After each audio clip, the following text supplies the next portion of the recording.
નમસ્કાર. નવપ્રવાહ ગુજરાત ન્યૂઝમાં આપનું હાર્દિક સ્વાગત છે. ડભોઈ તાલુકામાં રાજ્ય સરકાર દ્વારા ત્રિદિવસીય પ્રવેશોત્સવની ઉજવણી કરવામાં આવી.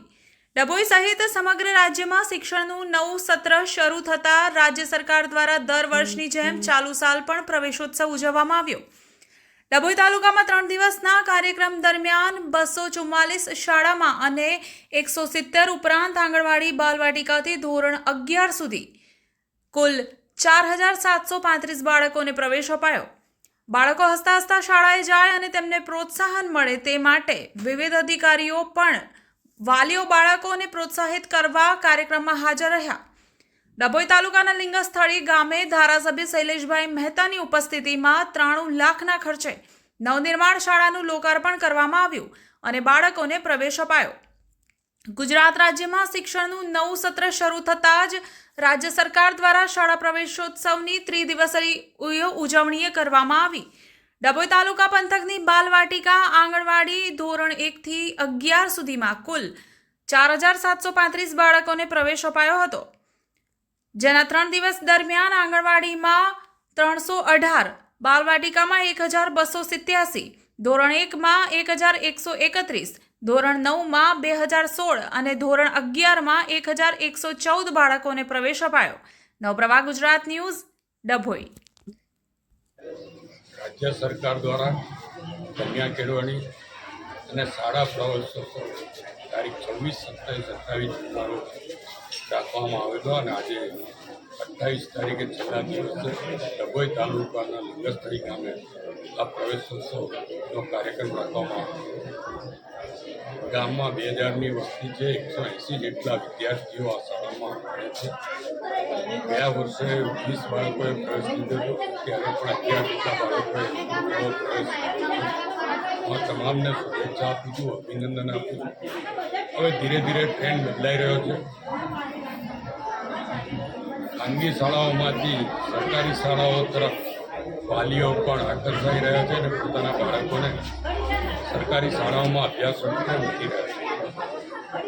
શાળાના શૈક્ષણિક સંકુલો પણ આધુનિક બનાવવામાં આવે છે અને આજે લિંગસ્થળીમાં નવા શૈક્ષણિક સંકુલનું પણ ઉદ્ઘાટન કરવામાં આવ્યું છે.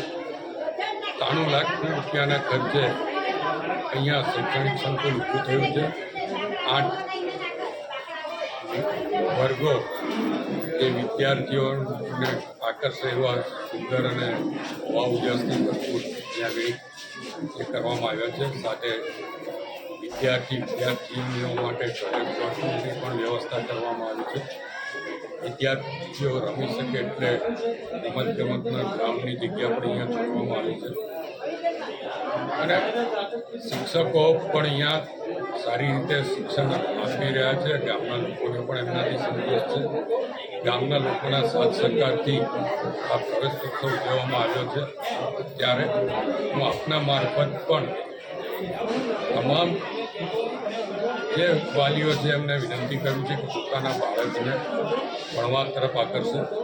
સરકાર તરફથી આ વખતે 33,000 કરોડ કરતાં વધારેનું બજેટ ગુજરાતમાં શિક્ષણ પાછળ ફાળવવામાં આવ્યું છે.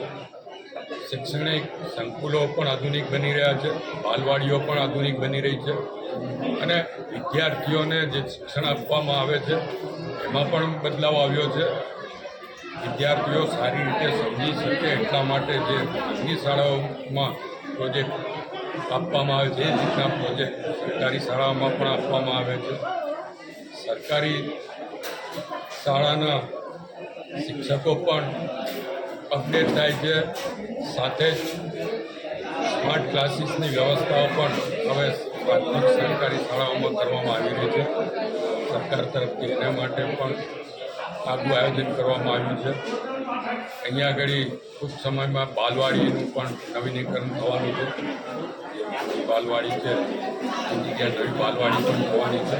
લગભગ 14 લાખના ખર્ચે બાલવાડી ઊભી થશે.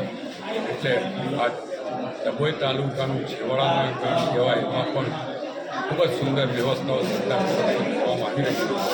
હું આ પ્રસંગે સરકારોથી જે કંઈ બાળકોએ પ્રવેશ લીધો છે એમના વાલીઓને પણ શુભેચ્છા આપું છું, અભિનંદન આપું છું અને એમના બાળકોનું ભવિષ્ય આ શાળાઓમાં સુરક્ષિત રહેશે એવી ખાતરી આપવામાં આવી છે.